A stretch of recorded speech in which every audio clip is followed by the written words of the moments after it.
በቅድስት ቤተክርስቲያናችን ሥርዓት መሰረት ከሆሳዕና በፊት ያለው አርብ ዕለተ ተጽኢኖ ይባላል። ጾም ከጀመርንባት ከቅድስት ሰኞ ጀምረን ብንቆጥር ዕለተ ተጽኢኖ 40 ቀን ይሆናል።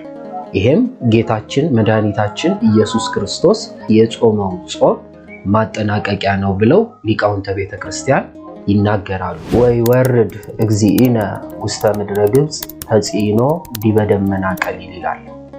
በዚህች ዕለት ሊቃውንተ ቤተክርስቲያን በርካታ ሥርዓቶችን ይፈጽማሉ። 150ው መዝሙረ ዳዊት ተደግሞ ይጠናቀቃል።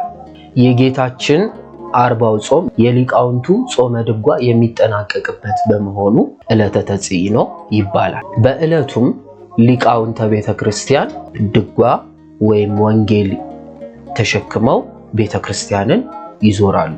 ይሄም ምሳሌነቱ ጌታችን መድኃኒታችን ኢየሱስ ክርስቶስ በአህያ ውርንጭላ ላይ ተቀምጦ ኢየሩሳሌምን የመዞሩ ምሳሌ። በዚህም ቅዳሜ መሸጋገሪያ ሆና እሁድ ሆሳዕና ይባላል ማለት ነው።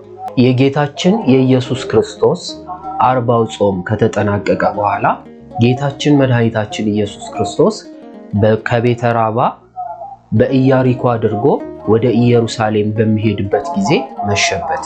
በዚህ ጊዜ በአይሁዳውያን ልማድ መሰረት በዕለተ ሰንበት መንገድ መሄድ የለምና በቢታንያ በነ ማርታ በነ ማርያምና በነ አልዓዛር ቤት አርፎ በዕለተ እሁድ ከቤተ ፋጌ ወደ ኢየሩሳሌም መግባቱ ይታወስበታል።